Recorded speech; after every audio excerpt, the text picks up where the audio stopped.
The waitress tilted her chin, hands on her hips, her voice clipped and polite, the kind of politeness that dripped with condescension. "Sir, I'm going to ask you again to leave. This restaurant has a dress code. Hoodies, sneakers, and gold chains don't fit the image we maintain. Perhaps try something more affordable next time." Shaquille, Big Shaq, Adesina stared at her, his smile never wavering, but his eyes, dark and unreadable, flickered with something colder than anger. He glanced around the velvet-lined dining room, the one he'd spent months designing with his architects. The scent of rosemary steak drifting from the open kitchen, his menu, the wine list she boasted about, curated by his cousin in Bordeaux. "Are you sure you want to finish that sentence?" he asked calmly, setting his phone down on the table. She rolled her eyes. Positive. She had no idea she just kicked out the billionaire owner of the building she worked in. Before we continue, hit that subscribe button. Turn on your notification bell to get notified for more. Share to friends. Where are you watching from? Please tell us in the comments. We love seeing how far our story goes. Shaquille Adesina, or Big Shaq, as he was known in London's elite investment circles, was a man of contrasts. Born in Peckham to Nigerian immigrants, Shaq was raised on resilience, respect, and rice that could fix your soul. His mum cleaned houses. His dad fixed boilers.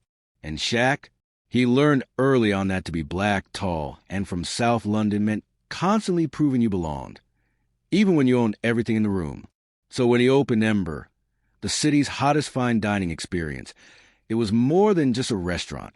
It was a message to everyone who had once refused to serve him, a message to the past. That night, he walked in alone. Hoodie, jeans, high-top sneakers. No entourage, no announcement, just a quiet craving for his own food and a plan to sit near the back, unnoticed. But Ava, the senior waitress, had other plans. "Table for one?" she asked, glancing him over like he'd tracked in mud. "Yes," he said with a nod. "Name Shaq." She barely looked at the reservation list. "I'm afraid we're fully booked tonight. You'll need to leave." Shaq raised an eyebrow. "I have a reservation." "Like I said, fully booked." She didn't smile. "I can wait. Or maybe I can speak with the manager." Her eyes narrowed.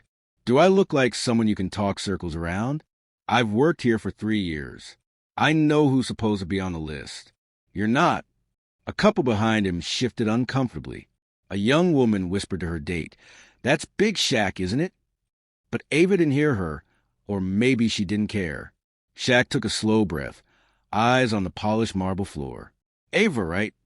She blinked. "How did you—" "Manager's name is Marcus. Head chef is Jamal. Sous chef's my godson. The paintings on the wall? Commissioned for my sister, Saad. You see that camera in the corner?" He pointed to a barely visible black dome.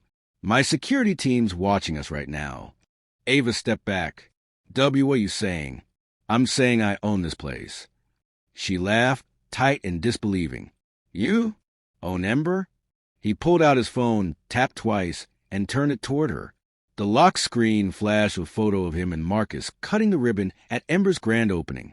Jamal stood beside them in chef whites. Sada's artwork in the background. Her jaw slackened. Then her manager, Marcus, came hurrying out from the back, eyes wide. "Shaq, I didn't know you were coming tonight, bro." Shaq raised a hand, stopping him. "Relax, Marcus. I came quiet for a reason." Ava stared between them, her face pale. Marcus's voice dropped. What happened?" Shaq looked at Ava. "Ask her." Ava stammered.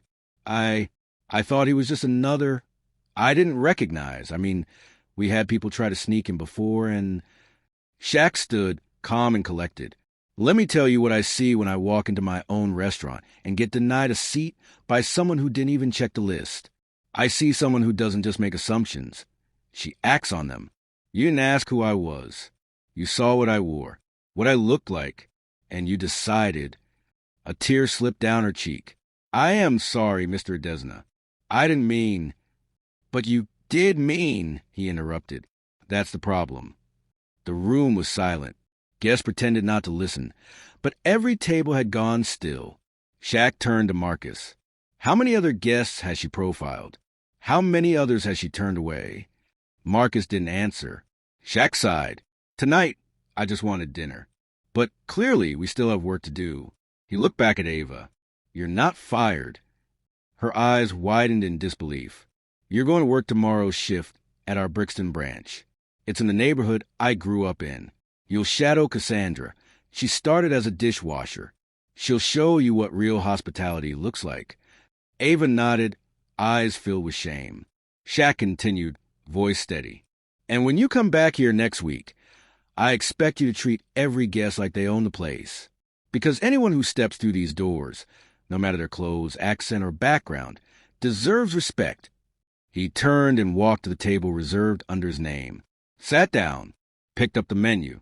Now, he said, looking up at Marcus, can I finally get my damn steak? The room broke into quiet applause. I hope you enjoyed the story. If you were Shaq, what would you have done? If you haven't subscribed till now, please do. Your support means a lot.